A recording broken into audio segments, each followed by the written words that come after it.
Assalamualaikum warahmatullahi wabarakatuh. Waalaikumsalam warahmatullahi wabarakatuh. Sobat Cipto Koco Munggolo, saat ini saya berada di Jember, sobat. Saya berada di rumahnya Bapak Sumitro, yang mana beliau ini adalah narasumber kita untuk mengulik atau untuk melihat lebih jauh tentang gua di Watu Gudang, peninggalan zaman Jepang dulu. Pak Mitro, dulu waktu di gua Jepang di Watu Gudang itu kira-kira tahun berapa dulu? Ya tahun 2014 ya. 2014. Iya. Ya, gini Sobat Cipto Koco Munggolo. Jadi gua yang ada Watu Gudang itu ya, gua Watu Gudang di Kumitir. Jadi sebelumnya gua Watu Gudang itu berada di perlintasan Jalan Jember mau ke Banyuwangi di Kumitir, Alas Kumitir. Pak Mitro, dulu pada saat di sana dekade 2014 kondisinya seperti apa? Guanya itu seperti apa?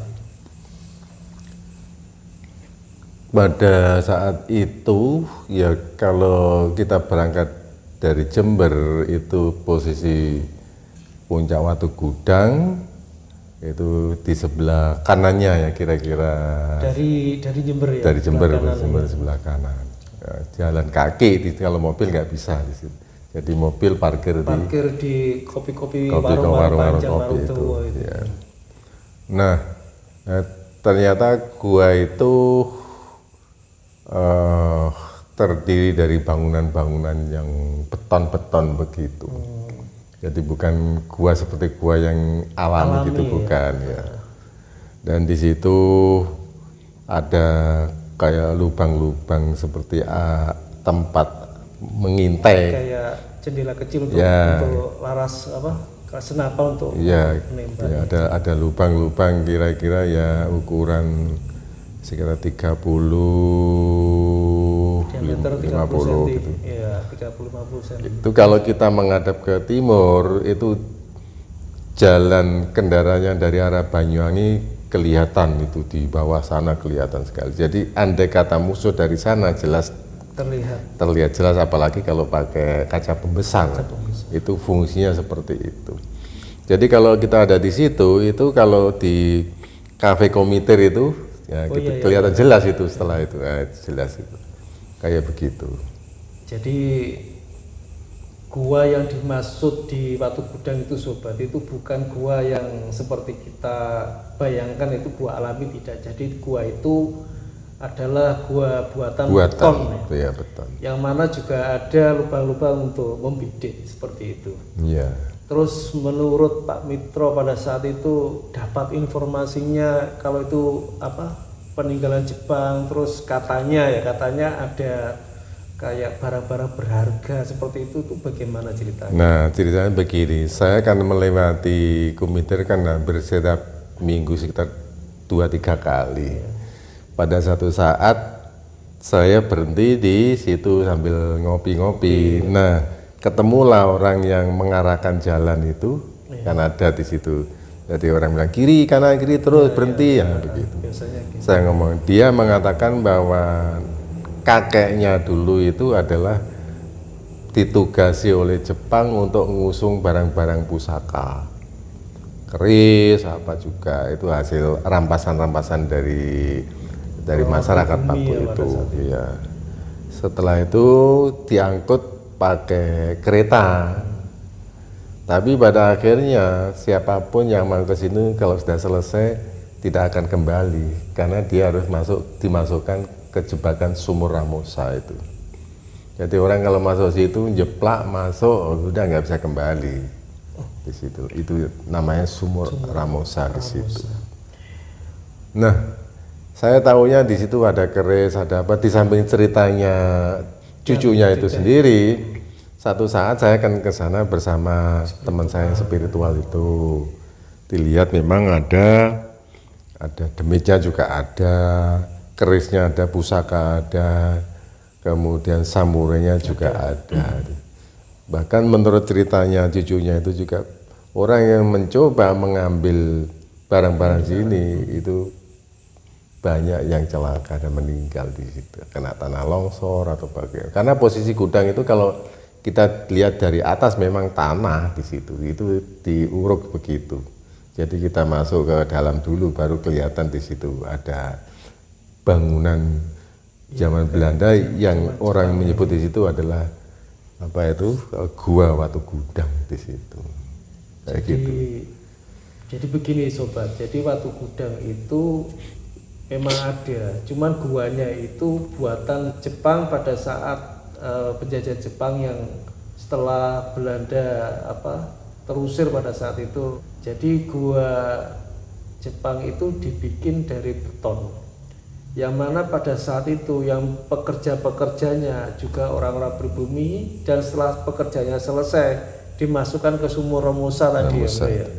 Yang mana sumur Romusa itu seperti jebakan yang orang di dalam masuk dia tidak bisa keluar. Artinya memang untuk dihilangkan jejaknya atau dibunuh seperti itu.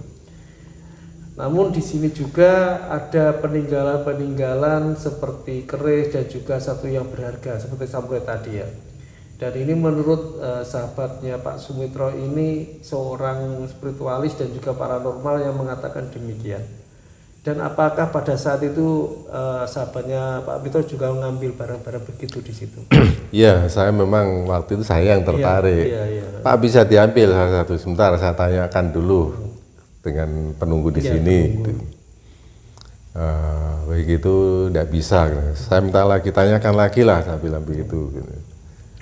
Nah ternyata bisa, tapi bukan pusaka yang digajikan berupa apa itu kayak diamond gitu. Diamond, ya, Akhirnya pada suatu saat diambil tapi ditarik dari rumah, dapat sekitar 29 biji apa itu batu-batu diamond itu, ada yang warna bundar, ada yang kotak di situ. Itu. Jadi pada saat pengambilan itu dapat 29 diamond ya, yang mana model-modelnya ada yang bundar, ada yang kotak. Iya. Cuma memang sayangnya kan anunya nggak ada sih yang pada saat mengambil barangnya sekarang kan sudah nggak ada semua ya. Iya, sudah tak kasihkan langsung. Kasih orang-orang itu ya. Dan menurut Pak Mitro sebaiknya saat kita kesana misal ya, ini kan juga untuk edukasi sejarah juga ya. Mungkin ada semacam kayak semacam nasihat lah bagi kaum muda, mungkin kalau kesana kasarannya kan gimana untuk jalannya atau mengenai hasil benda-benda yang ada di sana untuk gimana, dan juga untuk orang lain ya yang mungkin spiritual atau paranormal yang ingin mengambil sebaiknya harus bagaimana? Ya sebaiknya kalau kita menemukan hal semacam ini ya kita anggap saja kita ini wisata saja. Ya, wisata, ya. Kita juga melihat fakta sejarah memang ada di situ. Jangan istilahnya ngambil barang gini begitulah, nggak usah, untuk apa lagi gitu. Itu kan sekedar anu saja. Itu aja. Jadi tanggap aja sebagai bentuk khasanah budaya. Anggap aja sebagai peninggalan-peninggalan yang bersejarah yang kita bisa menikmati sebagai bentuk wisata kayak atau apa begitu. Karena memang posisinya juga enak sih di situ. Ya. Bukan hanya di situ, yang turun di itu juga ada lagi itu di belakang perhutani itu. Itu teman saya juga sempat masuk yang di situ malah. Tapi di situ kan maksudnya itu nyata kelihatan guanya. Oh nyata, siapa saja bisa melihat kok, bukan gaib di situ. Bukan gaib. Cuman kan gini kan, persoalannya kan untuk penunjuk arahnya kan nggak ada. Ya mungkin untuk lain kali waktu mungkin dengan Pak Mitro kita bisa telusur ke sana. Ya. Untuk mungkin episode yang akan datang, sobat. Memang di daerah Komuter ada beberapa gua tapi memang tidak populer di kalangan masyarakat di situ. Yang populer kan seperti Gua Maharani, itu lebih populer ya kayak gitu ya. Jadi ini sobat, jadi pengalaman Pak Sumitro mengenai gua Jepang ya yang ada di sekitar Watu Gudang, yang mana tadi telah banyak dijelaskan. Jadi guanya itu bukan gua alami yang seperti itu kan, ini gua buatan. Iya, buatan. Beton dari masa pendudukan waktu itu kan penjajahan Jepang, yang mana pada saat itu juga banyak pusaka-pusaka dan juga harta benda dari warga pribumi yang diambil Jepang, dirampas Jepang, lalu disimpan di sana. Iya, di situ. Demikian Sobat Cipto Koco Benggolo penjelasan daripada pengalaman daripada Bapak Sumitro ya. Jangan lupa untuk like, comment, share, and subscribe untuk pengembangan channel ini. Terima kasih. Wassalamualaikum warahmatullahi wabarakatuh. Waalaikumsalam warahmatullahi wabarakatuh.